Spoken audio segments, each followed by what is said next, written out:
Bon dia a tothom. Un altre dia d'aquests que fa un temps estrany i he de fer malabarismes amb les llums de casa meva. Però aquí estem. Avui és una altra vegada, i perdoneu perquè ara això passarà un parell de setmanes consecutives, divendres 4 d'abril.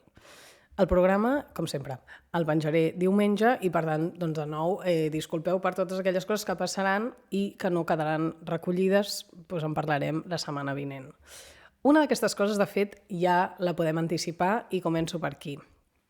Reagrupament Nacional, la formació d'extrema dreta francesa, ha convocat per aquest diumenge una protesta en forma de míting per la sentència que condemna la seva líder Marine Le Pen a 4 anys de presó i 5 d'inhabilitació per haver malversat fons del Parlament Europeu.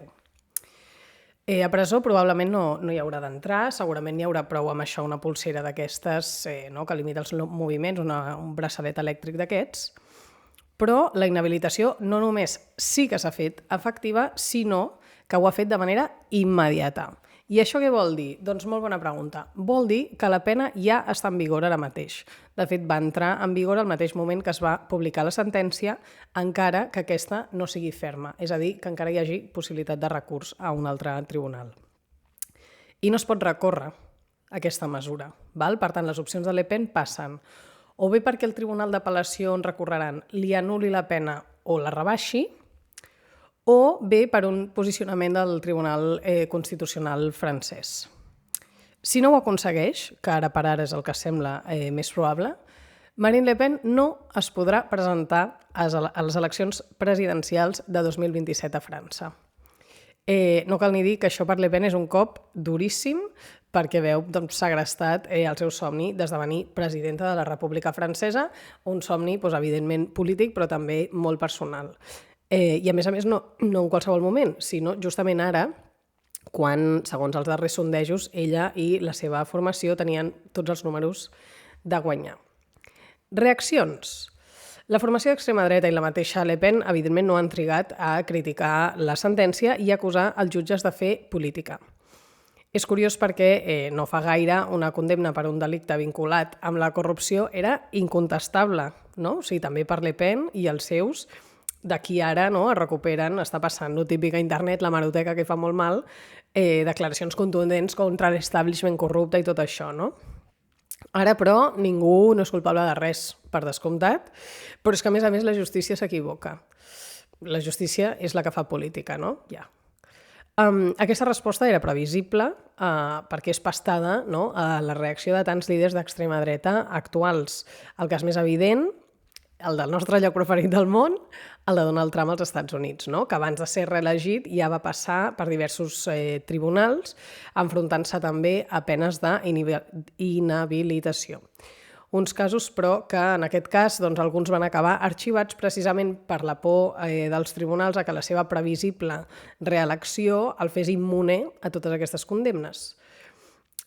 Trump va carregar duríssimament contra el sistema judicial, que deia que el perseguia per motius polítics i, de fet, un cop recuperada la Casa Blanca, s'ha encarregat de purgar-los i a molta de la gent que va participar d'aquests processos els ha fotut al carrer. De fet, el mateix Trump va insinuar que la condemna de Le Pen i els fets que estaven passant a França s'assemblaven molt al que havia passat als Estats Units. Per tant, no és d'estranyar que Le Pen rebés el suport aquest implícit de Trump, però també l'explícit de Musk, per exemple, els líders de l'agrupació d'extrema dreta europea Patriotes per Europa, com Abascal, Salvini, Orbán, tota la tropa, també el populista brasiler Jair Bolsonaro i altres amants de la democràcia, com el Kremlin. De fet, per exemple, la condemna coincideix amb el judici que s'està celebrant contra l'expresident del Brasil per intentar un cop d'estat contra el president actual, Lula da Silva. De fet, veurem, potser si la protesta d'aquest diumenge es queda efectivament en una protesta o també tenen aquell neguit d'intentar assaltar algun edifici institucional, com ha anat passant en altres casos. Aquestes reaccions són gravíssimes perquè qüestionen la base sobre la qual se sustenta tot l'estat de dret, que és que l'exercici democràtic també té límits, uns límits que són precisament necessaris per protegir la democràcia en ella mateixa. Val? O sigui, de fet, i això ho hem comentat altres vegades, el menyspreu a l'estat de dret, tant nacional com internacional, està a l'ordre del dia en aquest món populista i d'extrema dreta que ens està tocant testimoniar. Aquesta setmana ho hem tornat a veure a Israel, per exemple, com no, on el primer ministre Benjamin Netanyahu ha intensificat l'ofensiva contra el Líban i ha anunciat l'annexió d'una àmplia zona de Gaza. Recordeu que es va petar l'acord de treva i ara tornem a estar aquí. Evidentment, fer aquest anunci és una nova vulneració del dret internacional. I, per més INRI, Netanyahu ha estat rebut per Orbán, un dels col·legues de Le Pen, aquest dijous, que, doncs, com a regal de benvinguda, no, ha fet públic que Hongria es retirarà del Tribunal Penal Internacional. De fet, ja s'ha retirat, perquè és el tribunal que jutja els responsables de crims de guerra i crims contra la humanitat. De fet, entre ells, el primer ministre israelià, que precisament té una ordre d'arrest d'aquest tribunal, i el fet que Hongria se n'hagi retirat fa que no l'hagi hagut de detenir in situ doncs, quan Netanyahu ha arribat allà a la visita. En fi, la cosa fa por, però tornem a França. Deia, són gravíssimes aquestes reaccions, però no són sorprenents, no? En canvi, sí que sorprèn una mica més, o a mi m'ha sorprès una mica més, les reaccions doncs, de les formacions de la dreta conservadora o de l'esquerra francesa davant de la sentència, no? Perquè no hi ha hagut allò duríssimes condemnes a la conducta de Le Pen per part de les cares més visibles, sinó més aviat aquesta idea de, ostres, no? Potser aquesta sentència no és molt proporcional. Per què? Us preguntareu. Boníssima pregunta una altra vegada. Tothom té un cadàver a l'armari, nois. N'hi ha una altra manera de dir-ho. El mateix primer ministre i el seu partit estan encausats en un cas similar, tot i que ell va ser absolt, i la França insubmisa, que és en aquest cas el partit d'Esquerra, també estan subjectes a un cas similar pel mal ús de fons en la contractació d'assistents del Parlament Europeu. En fi, altra cosa és si aquesta condemna, malgrat que impedeixi a Le Pen finalment concórrer a les eleccions i que probablement llavors ho faci el seu substitut Jordan Bardella, afeblirà o enfortirà la formació d'extrema dreta. No? Tornem a la discussió clàssica sobre quina és la millor manera d'aturar l'extrema dreta.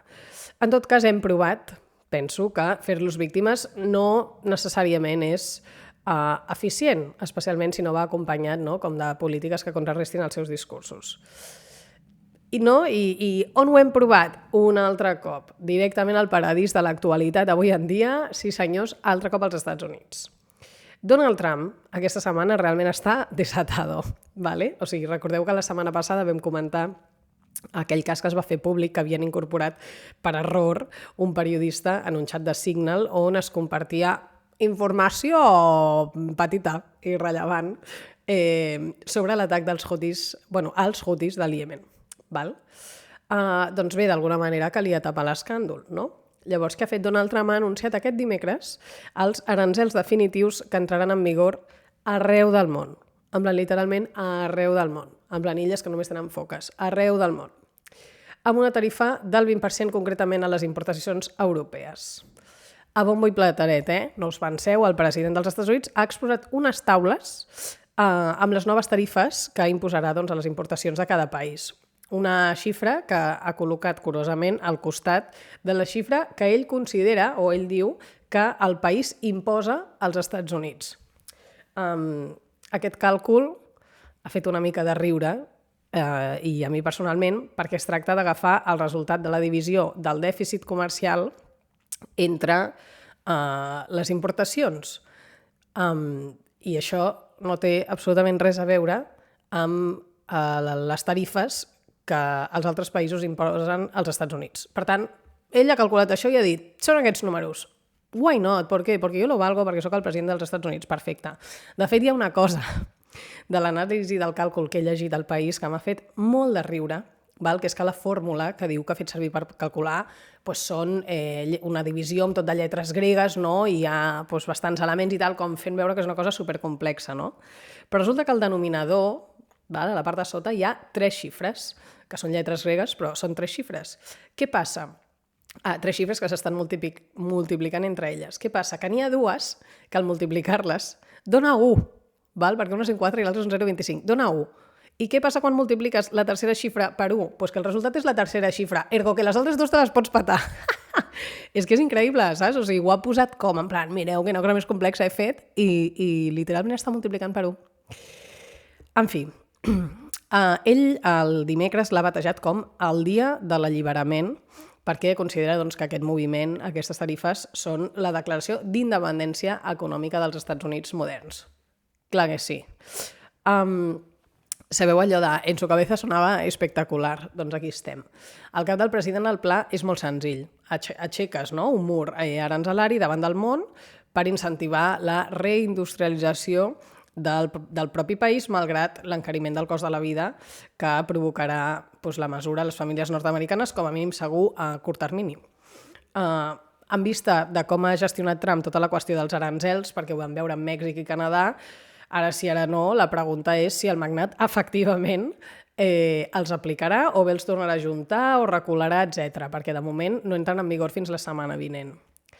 També sembla interessant que està esgotant la paciència d'alguns congressistes republicans que fins ara estaven allò disposats a acceptar la voluntat del president i ara n'hi ha alguns que diuen podem uneixo als demòcrates i m'ho poso perquè se t'està anant la maleïda flapa. Perfecte.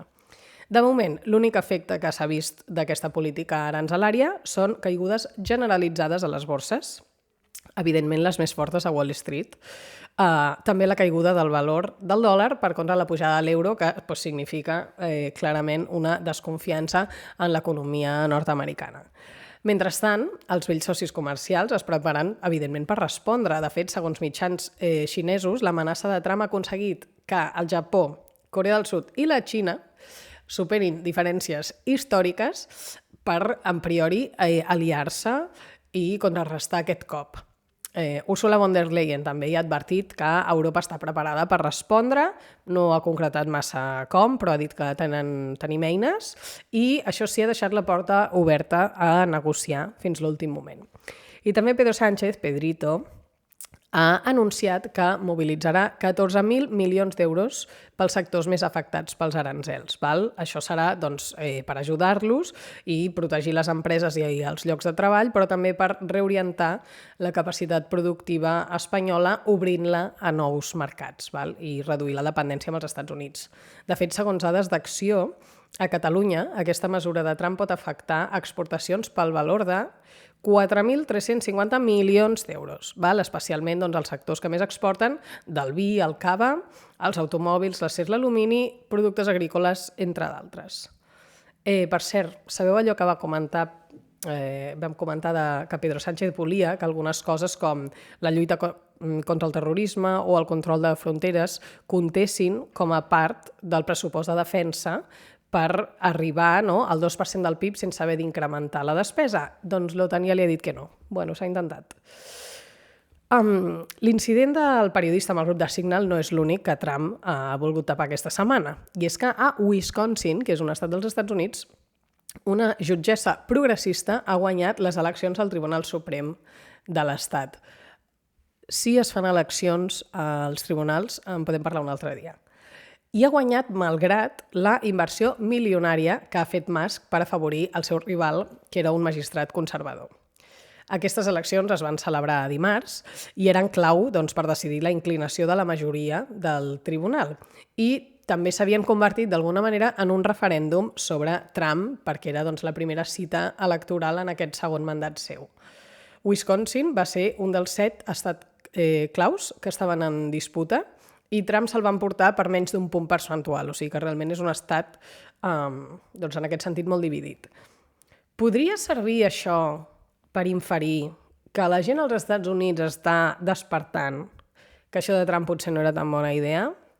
Fins i tot Joe Rogan, que és un famós influenciador i podcaster molt de la corda de Trump, vull dir, masclosfera, tot aquest rotllet, ha criticat el president. L'ha criticat per deportar un maquillador i perruquer professional veneçolà.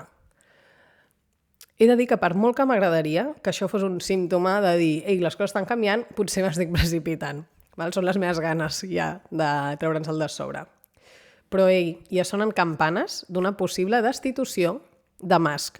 Segons el mitjà Politico, Trump ha assegurat al seu cercle més íntim que Mas dimitirà del seu càrrec a l'administració les properes setmanes. Per tant, atents.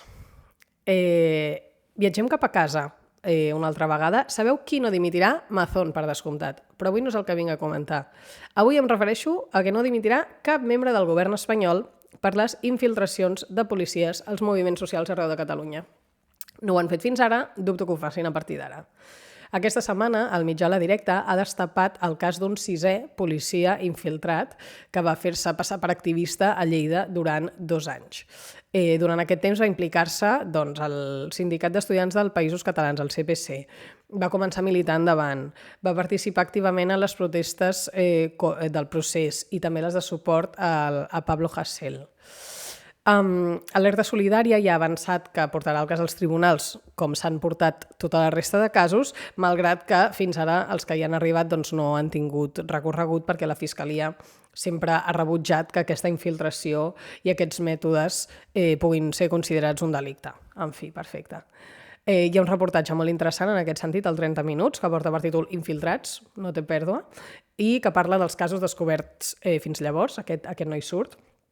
El documental, el que és més interessant, sorry, spoiler, si no l'heu vist i el voleu veure, salteu-vos aquest trosset, són 3 segons.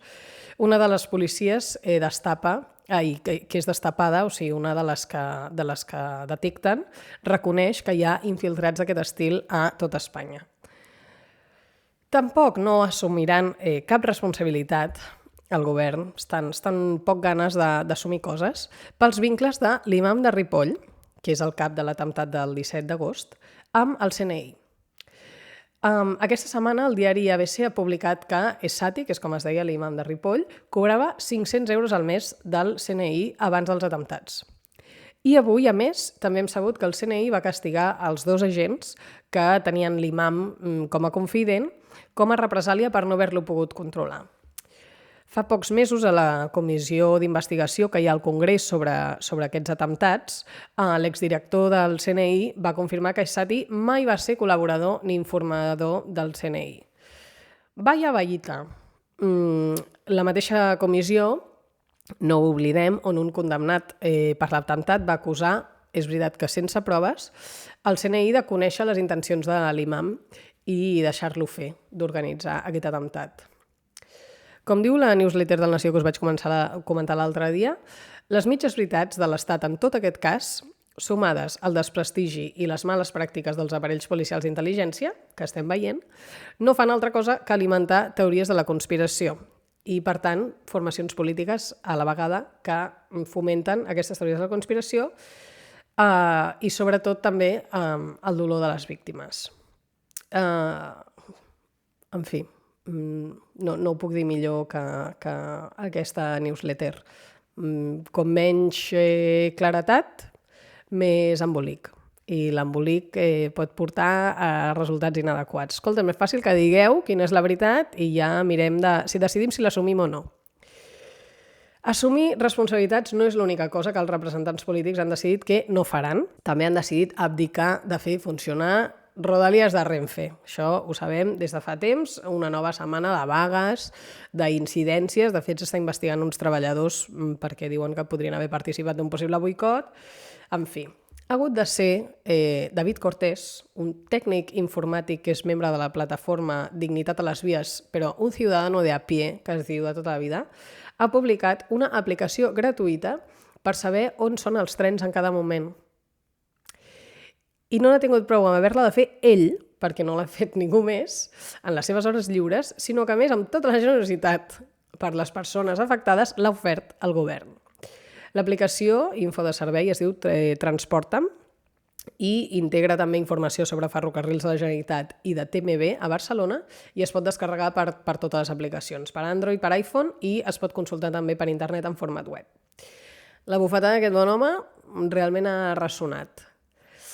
I ja per acabar, perquè com sempre jo, recuperem el tema del repartiment de menors no acompanyats que van acordar el PSOE i Junts, perquè aquesta setmana les comunitats autònomes han traslladat les seves dades a l'Estat per tal que el govern pugui fer els números de l'assignació definitiva. El resultat és un ball de números tremendo, no es podia saber, perquè algunes comunitats autònomes han donat xifres que no són comparables. Per exemple, han donat l'acumulat de menors acollits enguany en lloc de la foto actual d'ocupació, o directament no han donat xifres. Us podeu imaginar quines comunitats són? Exacte, les governades pel PP, concretament Madrid i l'Aragó. En fi, què es podia esperar, suposo. I avui acabo parlant d'un projecte personal que he començat a les xarxes i que segurament ja ho heu vist, que es diu Inèdit.